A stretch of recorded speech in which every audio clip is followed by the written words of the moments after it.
Das Video, das ihr jetzt seht, das ist von meiner Fahrt nach Bad Kohlgrub. Und warum ich das eigentlich hier mache, die Ansage vorher, ist, dass ich einfach mal Danke sagen wollte für die Leute, die ich da einfach kennenlernen durfte. Angefangen von Straßenbauarbeitern, die mir extra die Straße freigeräumt haben, damit ich einen Berg hochfahren konnte, der eigentlich gesperrt war. Über Familie am Hörnle, die mir erzählt haben, dass sie aus Wien gekommen sind und gerade noch hier das Unwetter überlebt haben, weil sie sich in den Busch verstecken mussten vor den Hagelkörnern. Bis hin dann tatsächlich zum Alper, den ich auf einem Parkplatz kennengelernt habe und mit dem ich mich eine Stunde lang über alles Mögliche unterhalten habe und der sogar gleich abonniert hat. Also vielen Dank dafür und ja, wenn euch das gefällt, was ich mache, lasst ein Like da, sagt einfach mal, was euch taugt, was euch nicht taugt und danke dafür und bis dahin. Jetzt habe ich Bock auf das Video, also let's go! Gleich rein in die erste Abfahrt. Hier geht es nach Unterbergen. Das sind bloß ein paar Höhenmeter, die es runtergeht, aber oben mit 30 gestartet, unten schon wieder mit 72 rausgekommen. Der Tag war relativ grau in grau, muss man sagen. Da hat viel Regen vorhergesagt, der gar nicht gekommen ist eigentlich. Aber deswegen alles aus der Haubenansicht heute.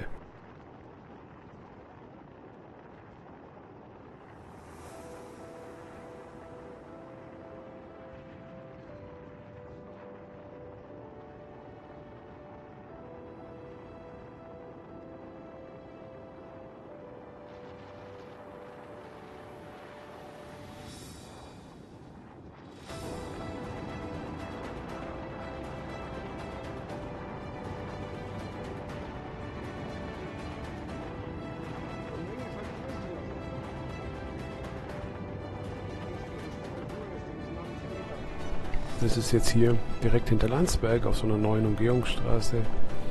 War relativ viel Verkehr, was mich gewundert hat. Aber Mittag, wahrscheinlich wollten sie alle heim zum Mittagessen. Hier gibt es keinen Radweg, also das heißt, da gibt es auch keine Möglichkeit auszuweichen. Es geht immer so ein bisschen bergan, das heißt, viel mehr als 40 waren nicht drin. Warum ist das interessant? Gut, es kommt gleich einer vorbei, der meinte, er muss hupen. Warum auch immer. So jemand würde ich mich mal gerne unterhalten, was denn die Intention hinter so einem Hupen ist, auch wenn gerade kein Gegenverkehr kommt und man eigentlich wunderbar vorbeikommen könnte. Aber gleich noch hinterhergeschickt, war tatsächlich auch der einzige an dem Tag.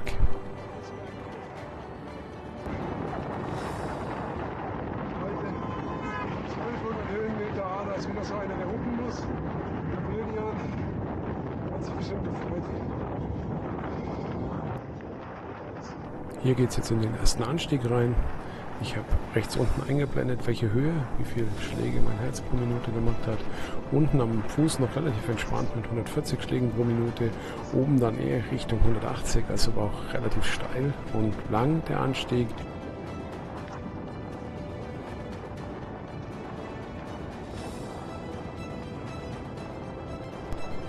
Gerade mal 20 Höhenmeter geschafft. Die Schläge schon um fast 30 Schläge nach oben gegangen vom Puls. Ich muss auch dazu sagen, ich habe 5 Liter Wasser dabei, Gepäck, Essen, zusätzlich Schläuche, Mäntel, also alles, was so für die Sicherheit und für die Reise notwendig war. Und das macht das natürlich das Systemgewicht relativ hoch.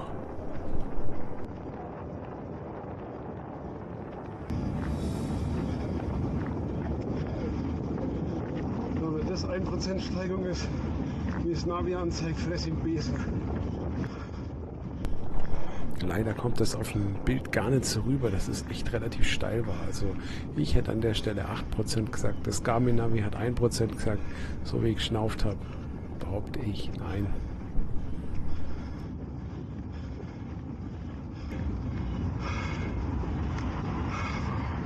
Mach ich an den Kühen, aber denen geht's gut.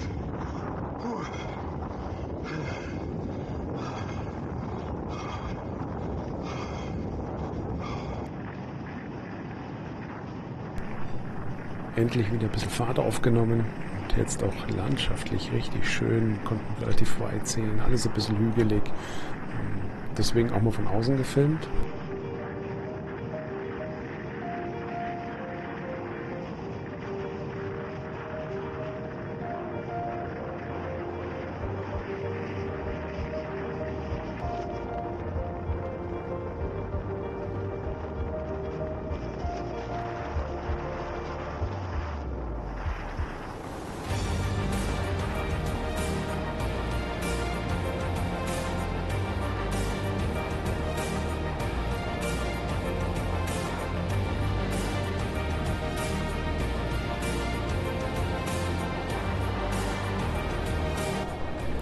Rechts eingeblendet sieht man ja Breiten- und Längengrade. Wer also mal Lust hat, kann hier pausieren und das mal auf Google Maps suchen. Einfach genauso eingeben, zwischen Rein- und Komma setzen. Dann zeigt Google Maps, wo genau das war. Ist eine richtig schöne Strecke, kurvenreich, geht hoch und runter, kommt hoffentlich bei Google Maps auch so rüber. Was hier jetzt gleich recht spannend ist, man sieht den Unterschied, selbst bei so etwas Hügeligen, zwischen einem normalen Fahrrad und so einem Velomobil. Ich hatte das Fahrrad gesehen, als ich aus der Abfahrt rausgekommen bin, war ein Stückchen weiter vorne ein Fahrrad, der da abgebogen ist, und man sieht dann gleich, wie ich an dem vorbeifahre, was vom Geschwindigkeitsüberschuss echt Wahnsinn ist.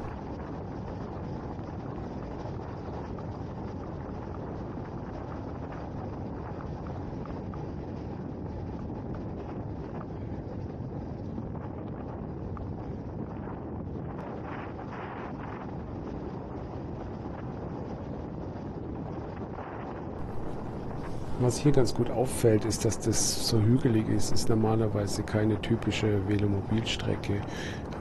Ich fahre normalerweise westlich vom Lech entlang, das ist das Lechtal. Da ich das aber relativ gut kenne, habe ich mich entschlossen, östlich davon zu fahren, mit allen Nachteilen in dem Fall, dass es hügelig ist, aber mit den Vorteilen, dass die Landschaft halt wirklich schön ist und nicht sehr flach. Und wenn man sich das anschaut, das ist einfach klasse. Also da auch der Rundumblick, überall hügelig, Land, Wiesen, einfach super und toll, die Seele da baumeln zu lassen. Boah, da sieht man, wie das Wasser noch runterläuft.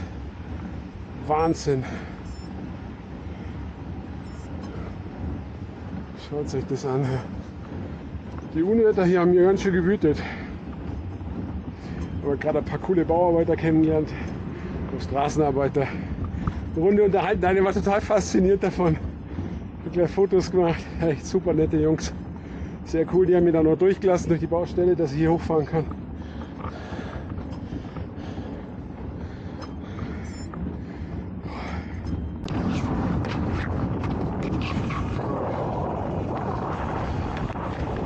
So.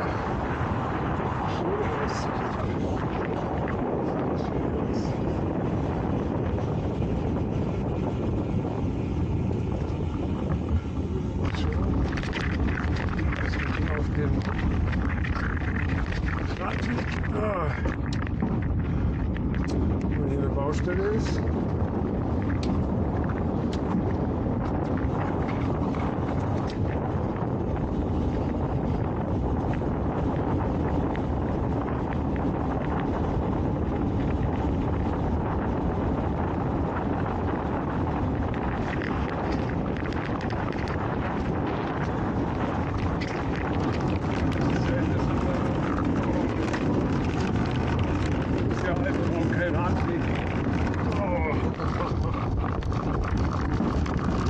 Da ist dieser Schlagbaum oder was?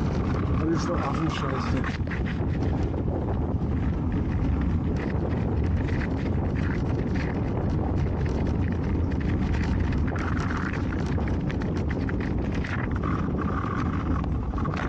Ja, das ist halt ungut.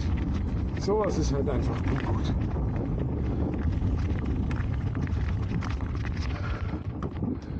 Ja, frage mich, was das alles immer soll.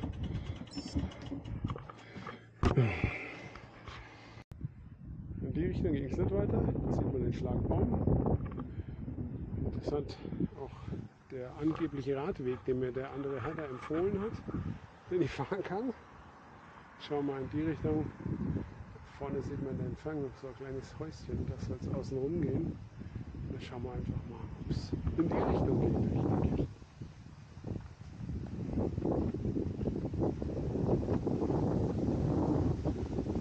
Richtig. Wer sein Velomobil liebt, der schiebt. Die Kühe schauen da. Aber die Aussicht ist ganz cool.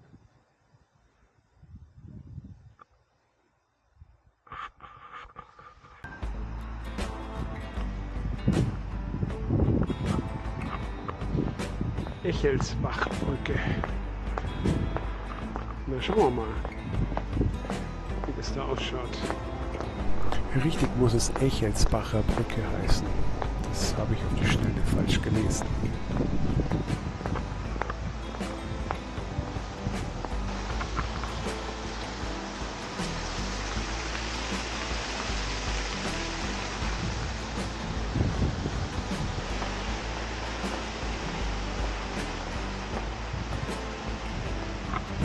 Ich glaube, da vorne in der Entfernung, den Berg, den man das sieht, da die Talstation ist unser Ziel. Kommen wir hin.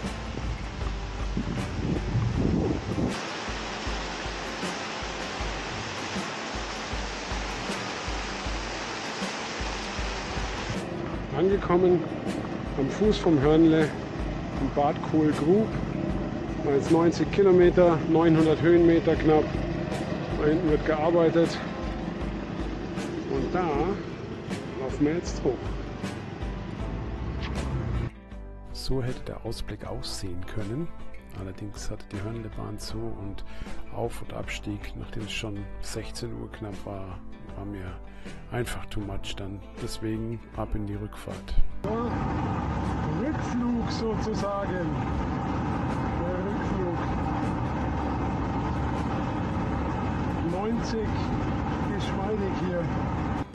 Wer sich wundert, dass das ab und zu ein bisschen hüpft vom Tacho, das ist, weil das Garmin einfach unter der Race Hood sitzt und deswegen nicht immer den 100%igen Empfang hat.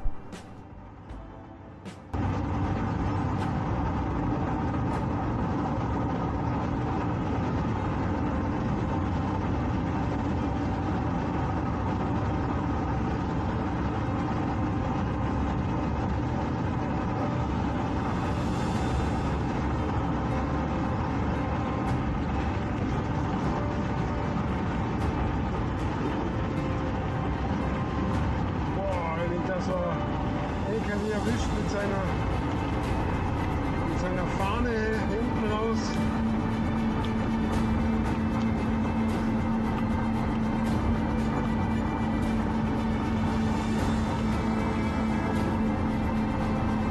Das ist ein bisschen ein Berg hoch, da müssen wir mittreten.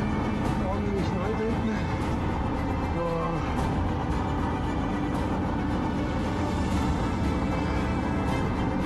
Trotzdem mit 70. Das ist so unglaublich.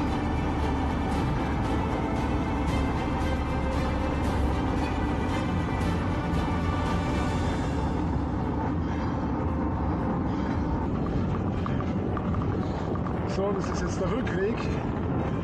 Da geht es auch nochmal 400 Höhenmeter hoch, aber dafür 900 Höhenmeter rund.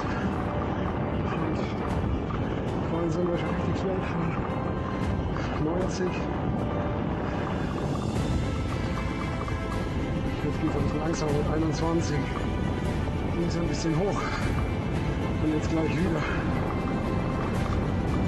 Aber ich habe Zeit. Wir sind nicht auf der Flucht, wir genießen die Fahrt.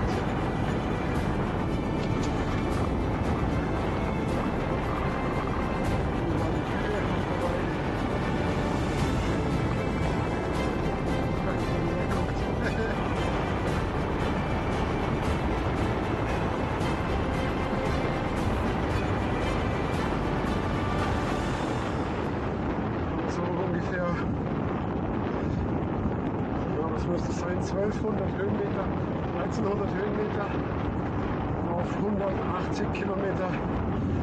Das merkt man schon tatsächlich. Also ich merke es in den Beinen jetzt bei der Rückfahrt. Schade, dass die Bergbahn war leider nicht offen. Ich wäre gern auf das Hörnle hoch. Zumindest hochgefahren und dann aufs hintere Hörnle gelaufen. Vor allem wieder runtergefahren, runterlaufen, doch auf die Knie geht. Und dann nochmal 90 Kilometer mit Höhenmeter machen, wäre mir zu viel gewesen. Deswegen bin ich leider trotz Sommerferien unverrichteter Dinge wieder zurückgefahren.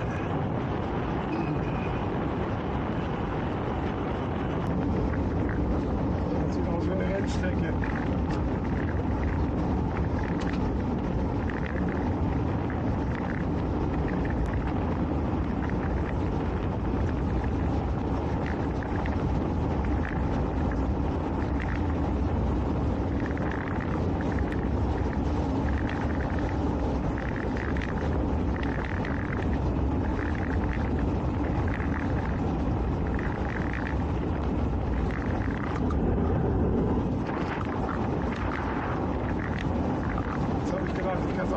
festmachen, wenn man das genießt.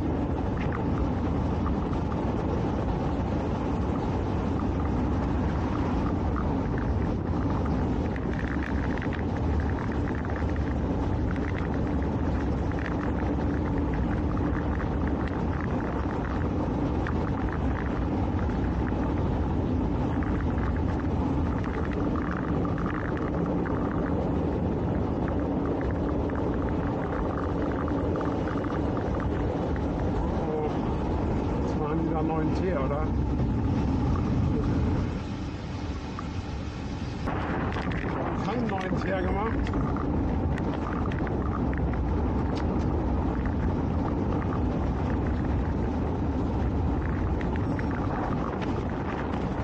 Mal schauen, ob ich da vorbeikomme. Ja, aber nicht ganz sicher.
Hey Männer, was machen wir da jetzt? Wenn ihr mir helft, heben wir es rüber, oder? Auf den Rad, auf den Gehweg, oder? Ja, aber sonst ja Taufe dran, sonst hätte ich schon weggeluft. Nee, du, das passt schon. Ich steig schnell aus. Ich nehme euch mit auf meinen YouTube-Channel. Ihr habt das schon erwähnt, dass ihr euch getroffen habt, weil ihr cool seid. Also die Jungs von der Baustelle, die waren echt mega drauf. Sau coole Typen. Haben sie mir gleich geholfen, das noch über die Baumaschine drüber zu heben. Das ist super, echt. Boah. Und kurz danach habe ich so einen miesen Anstieg. Das ist bald abbiegen. 200 Meter. Aber der Anstieg ist echt abartig. Ich habe vorne mir statt einem 39er kleinen Kettenblatt ist ein 33er eingebaut. Das heißt 33, 36. Das ist die kleinste Kombination.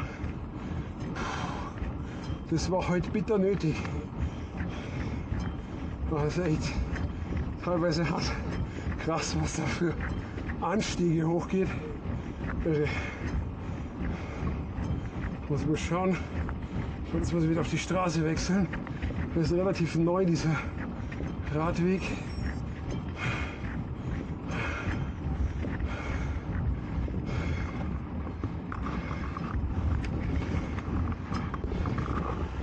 Heute ist echt hart. Heute ist richtig hart.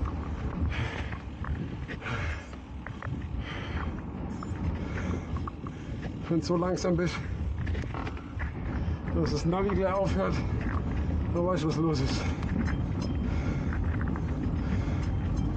Irgendwie fliege ich noch ein bisschen wie eine Kuh unten im Umwerfer. Da scheppert immer noch ein bisschen was.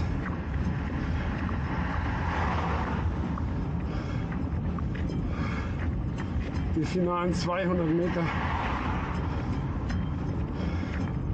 Dann ist der Anstieg bewältigt.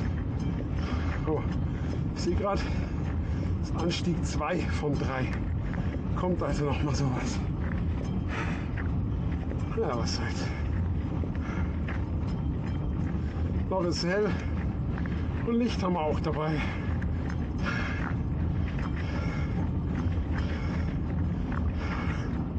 Oh, fies echt.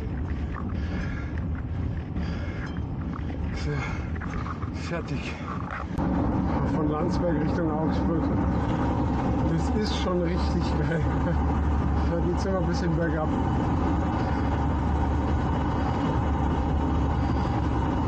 Jetzt sind wir bei Ziegelstade. Na, wo ist denn der Ziegelstade? Keiner da.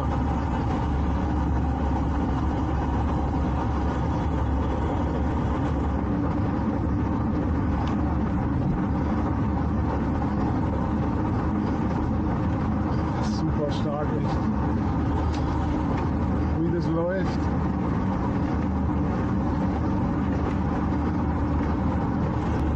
Das ist schon echt krass. Viel zu korrigieren. Gerade weil das DF auf einen Radkasten hat. Epfenhausen. Interessant. Jetzt kommen wir hier nach Weil. Das ist aber hobbelig.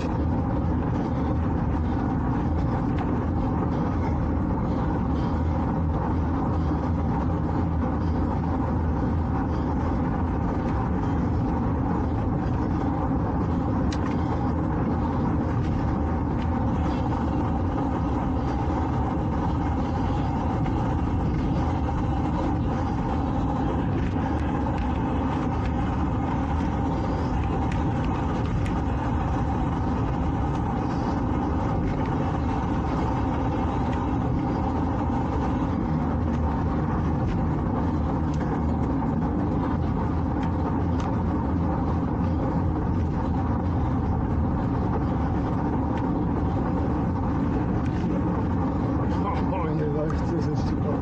Das macht Spaß.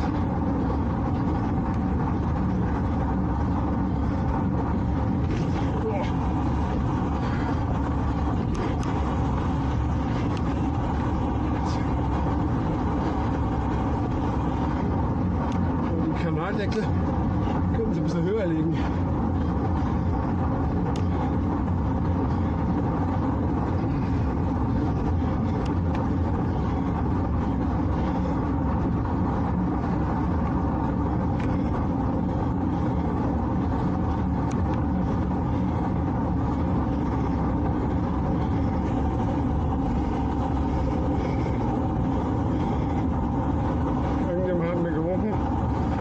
Kannte ich aber nicht. Egal.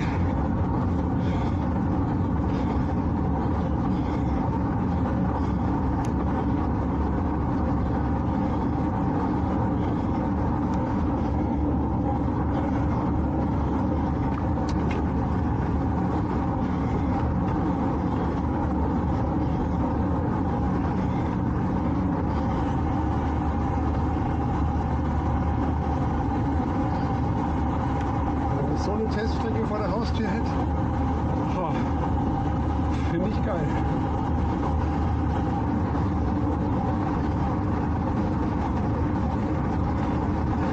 Irgendwas ist hier beim hinteren Schaltwerk.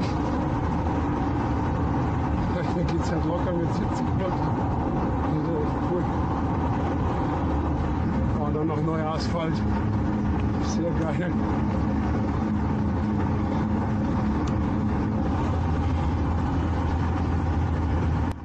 So, und das war's mit dem heutigen Video. Vielen Dank fürs Zusehen euch allen. Ich hoffe, es hat Spaß gemacht und ich konnte ein bisschen was davon rüberbringen, wie super dieser Roadtrip tatsächlich war. Und bis zum nächsten Mal. Danke. Ciao.